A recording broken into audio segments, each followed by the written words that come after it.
That was wonderful. And now Dr. Greenspon is up next. All right. Good morning, everyone, and welcome to the Nevada chapter annual meeting. This is our pediatric update for 2020, what we envision for children in Nevada. And I just want to welcome everyone. Thank you all for coming. And thank you to Leann and our executive committee for organizing this, and all of our sponsors and exhibitors as well. So it's been quite a year for us. We've been experiencing this worldwide pandemic of SARS-CoV-2, the COVID-19. There have been protests this year for racial justice. It is a census year. It is an election year. There have been wildfires and climate issues, and pediatricians and pediatric specialists have needed to be very resilient and institute a lot of practice changes. So what has the Nevada AAP been doing this past year?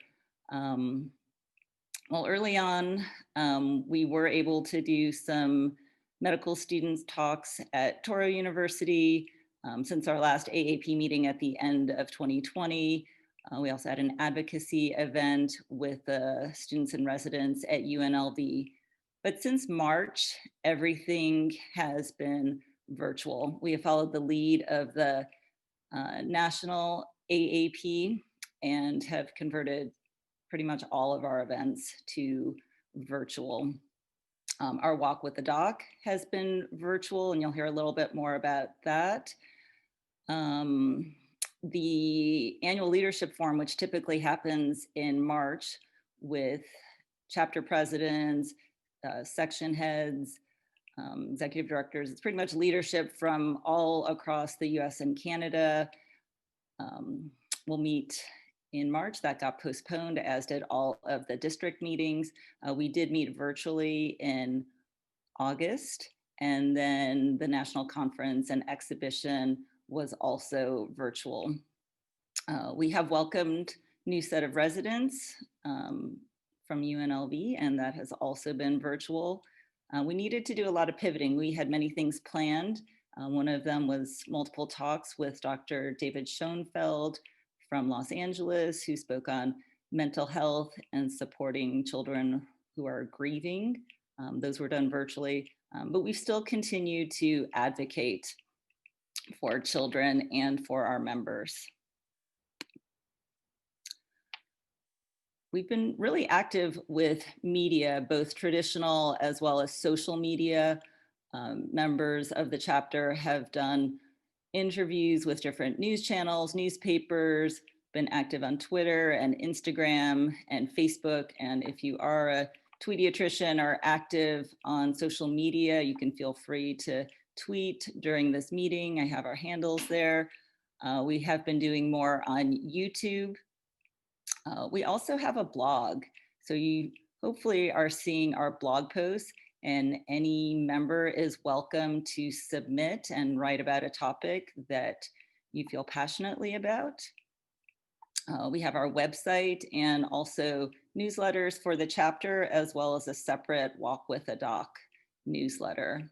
And then we've also been working with Vegas PBS on Bright by Text, and you'll hear more about that. And that goes out to families in the area. I do have 2 awards that I wanted to acknowledge. The chapter did receive the 2019 award of Chapter Excellence.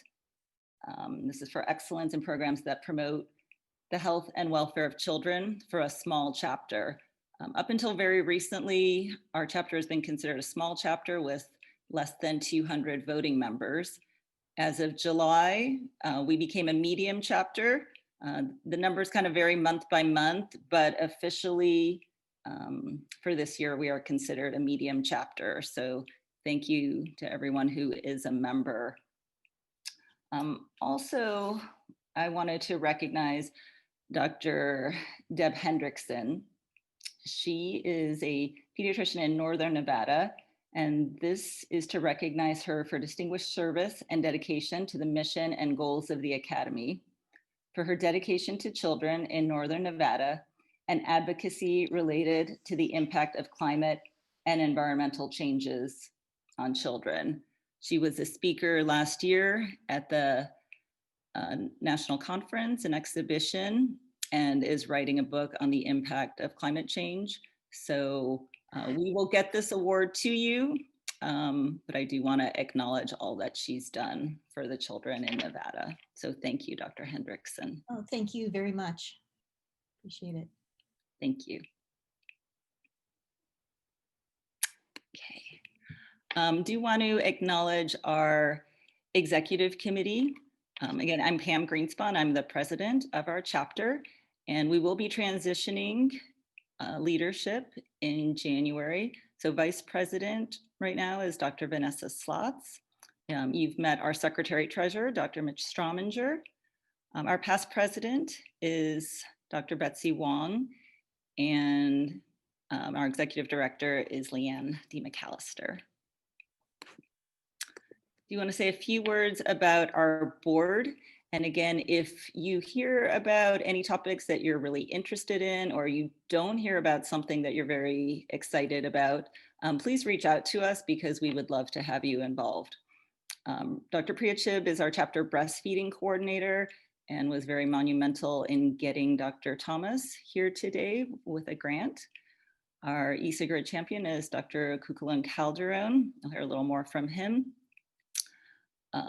Dr. Eckert represents the UNR Medical School Pediatric Program. Dr. Deb Hegnerson is our chapter climate advocate. Dr. Larry Hahn is our chapter oral health advocate. Dr. Wong is our advocacy chair and also early career rep. Dr. Kasosoka is our catch facilitator as well as UNLV residency coordinator. Dr. Lampert is our rep for immigrant health, and Dr. Neeland is rep for seniors, and Dr. Slotz also is our rep for immunizations. We do have student and resident reps, and we're very excited. We now have reps from UNR as well as from each class of the UNLV residency and medical school. And we have interns this year. This is our first year having interns. So I want to thank all of them. And just a few final words. Again, thank you to everyone who is here. Thank you to the exhibitors and sponsors. Thank you to all of our speakers. And thank you to everyone who has really pivoted this year, who has been resilient. I know this has been a challenging year, so I appreciate everything that you've done. Just want to briefly mention wellness, because in the past, we've typically had wellness activities, a retreat. We thought perhaps we didn't need to focus on that this year, but we know this has been a challenging year, and we know our wellness is critical to the care for the patients we take care of. So we are a resource. Please reach out if you're concerned about a colleague. Please reach out. Vote for kids. This is an election year. They can't vote. We need you to vote. We will be networking also during the lunch break and after the meeting. So we hope to see you there, and just let us know how we can support you. We look forward to continuing to work with you and continuing to support the children of Nevada. So thank you very much. Thank you, Pam. And now we're going to switch over to my slides.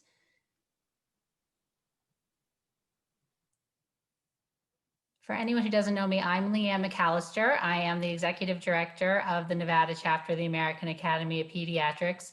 And I'm only going to take a few minutes to tell you a little bit about what keeps me busy. And then I'm going to let a few board members talk to you about the great work that they're doing.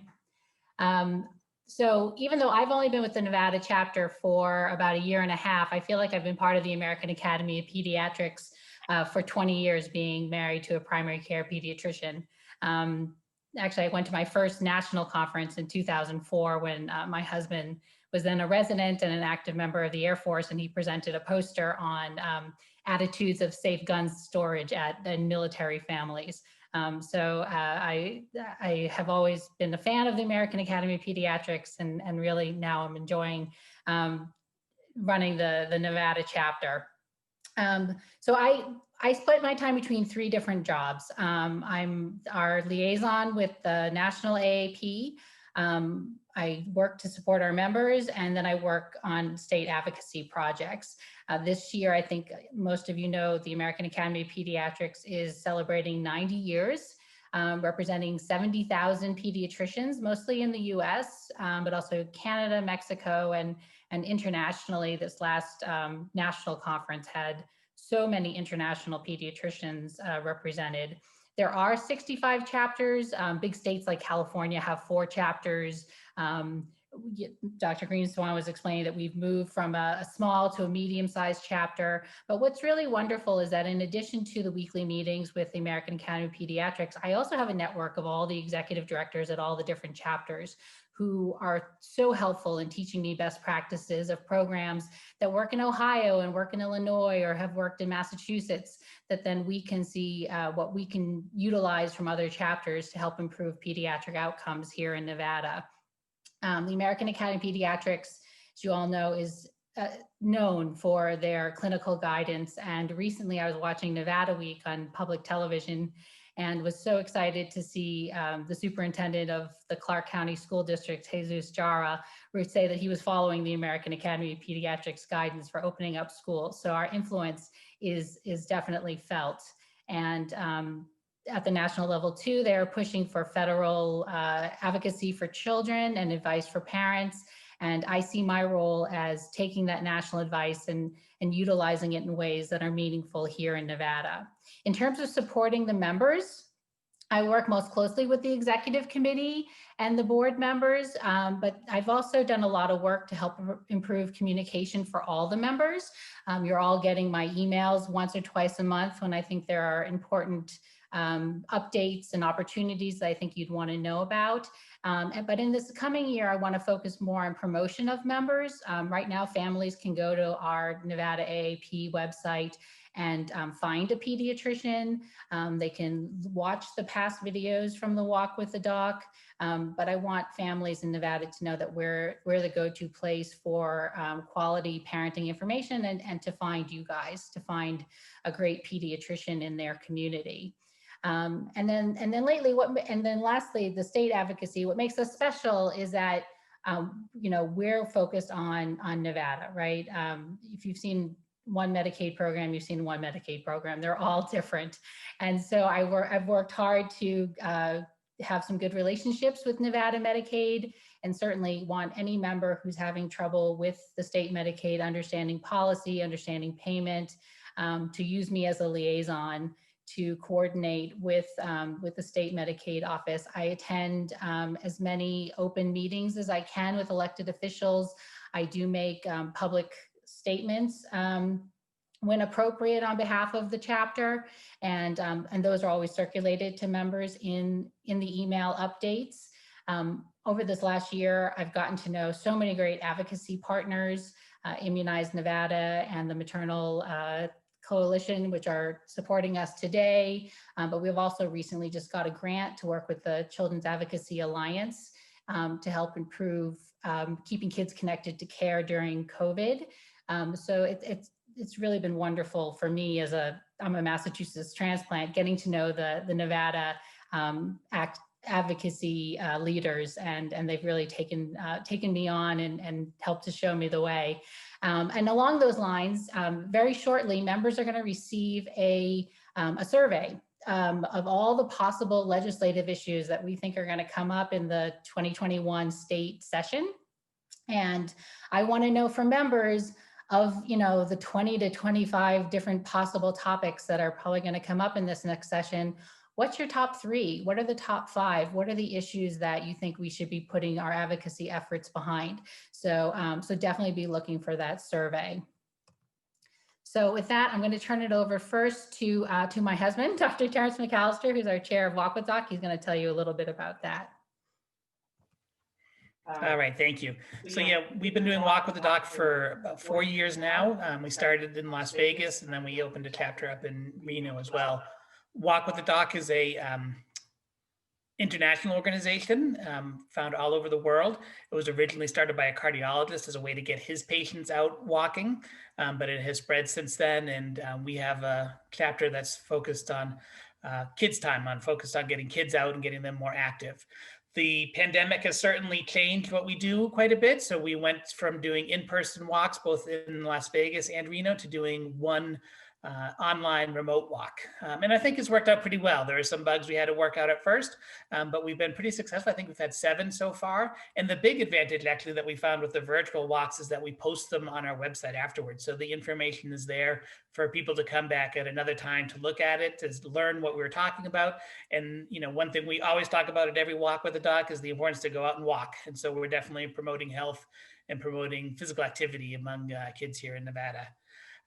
I am becoming I am the incoming secretary treasurer for the chapter, and going to be getting more involved in that way. So we are looking to find another pediatrician to take over the role of leading our Walk with the Doc, or with coordinating it. So anybody who has an interest in it, who wants to get more involved, definitely let us know. Even if you're not interested in becoming the coordinator for it, if you're interested in giving a talk or leading a walk, definitely let us know. We're always looking for chapter members who have something that is important to them, something that they're passionate about, that they want to share with the community at large. And we are welcome to work with anybody to make that happen. All right, thank you. Thank you so much. And now, Dr. Cucalon, are you on? Hello, everybody. Yes, Leann. Thank you. Right. I'm Jose Cucalon Calderon. I'm a assistant professor of pediatrics here at UNR in Reno. Currently, I was chosen as a part of a national initiative by the AAP as the e-cigarette chapter champion to help guide and coordinate care in preventing children from becoming addicted to nicotine to begin with, and then to try to advocate against the effects of second and third hand vape exposure and smoke exposure. Currently, part of the efforts that we have already rolled out since July have been a blog post. We brought in a grant to try to do a little bit more to help provide more outreach and expand the web of just to expand exposure for both the blog and our communications, as well as we are starting.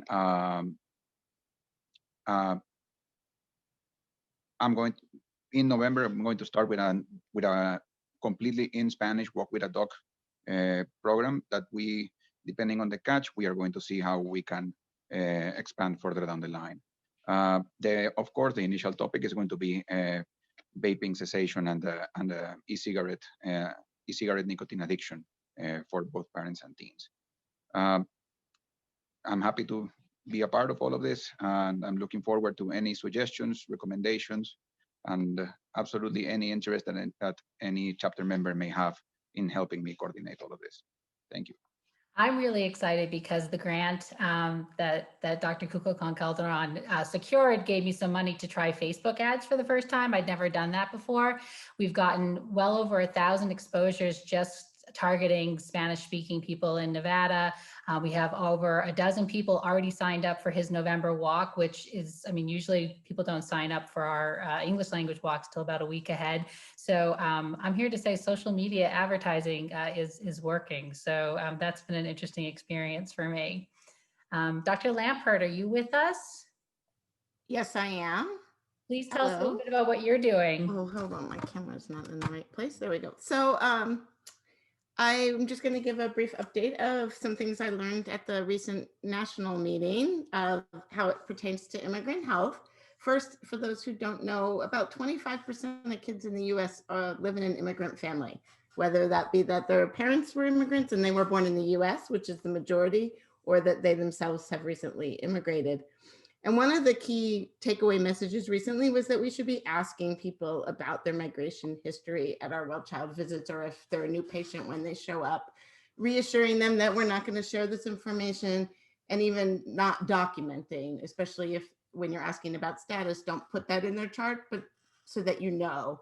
And it's important so that we can recognize unique strengths and stressors to these children. Some of the strengths are that growing up in a multilingual family has been shown to really increase education and well-being, and that's a strength. Also tailoring nutritional recommendations to their culture so that you're going to get better adherence. Supporting their own agency and making their decisions.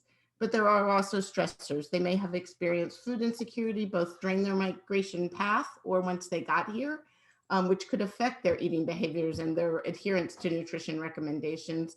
Also, some of these children may not have attended school before they got to the United States, and we need to know that in supporting their development. And obviously, if there's a fear of deportation, that's going to affect the family's mental health status. We should be screening for trauma.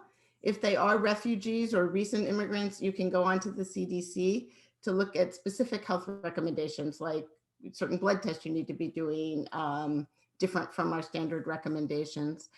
In addition, if they're at risk for deportation, you should encourage the family to have a preparedness plan of who's going to take the children if the parents are detained while the children are at school.